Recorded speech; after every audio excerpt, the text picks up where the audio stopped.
What's up guys, my name is Liam. Today we're going to be taking a look at the collab between Fabulous Beasts and WLMOUSE. This is the new Beast X 8K. There's no question that WLMOUSE has been killing the mouse game when it comes to the weight, build, and performance of the recent gaming mice. But is this going to be the perfect gaming mouse for you?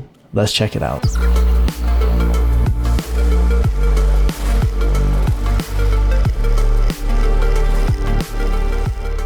Before we get started today, I did want to let you know this was sent out to me by WLMOUSE. However, everything you'll be hearing in this video is going to be my own words and my own opinions. I did want to show you guys what the unboxing process is like because it is a very premium feeling.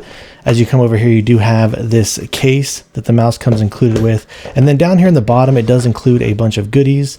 You do have this card for help and support. At the very bottom, this also does come with a set of the Fabulous Beast stickers. And then inside this envelope here, as you do open it up, they do have another envelope with some documentation. And then inside here, some pretty cool stuff. They do include a set of alcohol pads, probably if you need to get any type of adhesive from removing the grips or even the skates off here. But it comes with two sets of grips. It does come with this Fabulous Beasts grips. It comes with their standard rubberized black ones. I really like these grips a lot. They feel very premium.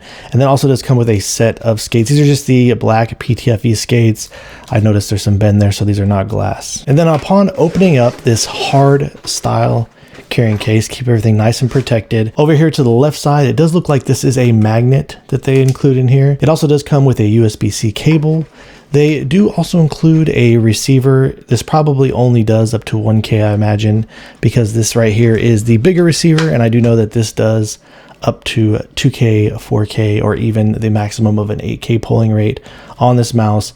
The logo right here does light up, and we'll get into that here in just a little bit. You can actually adjust this inside the software, but this is what the bottom looks like. These are rubberized right here, so it's nice and grippy on your desk. Taking a look at the mouse itself, pretty similar stuff as before. There is one really nice change I want to go ahead and point out here over on the top before we get started. Even though I didn't mind this plastic styled scroll wheel on them before, I'm super excited to see that they actually do have a rubberized ring on here now. This absolutely just right off the bat, you can tell it feels much more grippy. So I really do appreciate that change there. But everything else about it, as far as the overall design, the size of it goes, the holes, everything looks really similar. Coming over to the bottom, as you can see, pretty much similar types of stuff. And for those of you that are curious, this new version, it looks like these skates are the exact same size. If you have any type of aftermarket skates or anything like that you wanted to go ahead and throw on top of here. One of the things that they did change, however, is the original one, it did come with Omrons in it. And I do really feel like the Omrons in the original felt really nice and clicky, easy to spam. This does use brand new TTC black transparent switches in them. And right off the bat, I can tell they do feel a little bit more clicky than the original Omrons did. Perhaps just a little bit heavier. It's not really that much of a difference, but they do still feel really snappy.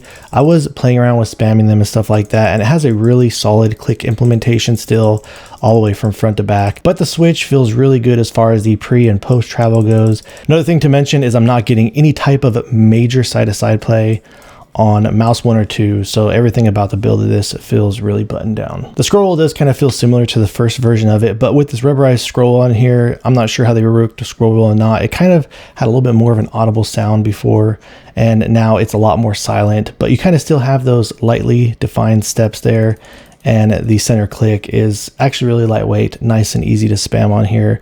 I love the scroll wheel on this newer version. I think it feels good. The side buttons on here are feeling really solid as well. I do get just a very minimal amount of play here from the rear, but nice solid click all the way from back to front. And I am getting just a little bit of rocking here left to right, but nothing too bad. And the post travel on these is nice and solid. You hit a nice defined wall back there. So everything about the click and the feeling of this really does feel good. The actual coating itself, to me, it feels identical to the original one. And when it comes to the build, I was squeezing all over this, trying to give it the death grip.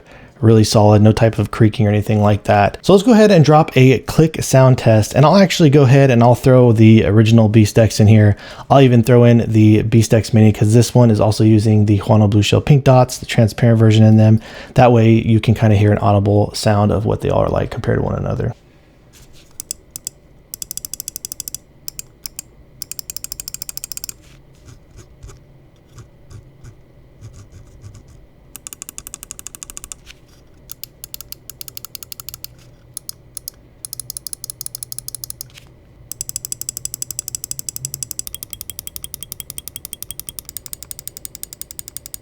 When it comes to the weight and balance, everything about this feels spot on, has a perfect front to back, even a perfect left to right there. So throwing these on the scale, with my original BeastX, I do have the larger skates on here. I just want to put that out there.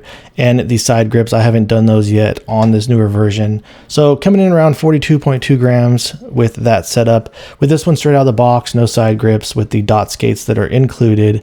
Looks like this is coming in right at about 40.5 grams. So I imagine they're going to be right in line with one another once I do throw the larger skates on here and the side grips. And another note, as I just remembered, I have this upside down. When you get this out of the box, these dot skates, they do have some clear filament on top to actually protect them. So you want to make sure that you scratch those and peel them off. With the 8K performance, it does have a different firmware solution in here from the first one. It does look like they're using this newer style software. This software is very straightforward and simple to use. I really do like it. It does allow you to adjust the bounce setting down to 0 milliseconds. Right here, you can adjust the polling rate, drop it to the 8K. These are the settings I prefer to use on the mouse. You can even come over here on this tab, is where it allows you to either turn on or off and adjust the settings of the lighting on the 8K dongle itself. This brand new update for the 8K BeastX and the 8K BeastX Mini, it truly is incredible. I was actually really shocked to see these numbers coming in as low as they are, and the overall performance of this, it feels really fantastic to me as I've been using this in every type of game that I've played, and this is some very impressive wireless performance. I'm not going to dive too much into the shape because I've already done a full review on the original BeastX and the BeastX Mini. I'll go ahead and link those videos down below in the description if you do want to see what these shapes stack up like compared to some of the competition out there. This is very similar to the size of the Final Mouse Medium. It just sits a slight bit wider on the grip width down here in the bottom sides, and it sits a little bit flatter up here on the top. All right, guys, so that about wraps things up on the Fabulous Beasts and the WLMOUSE collab of the brand new BeastX 8K.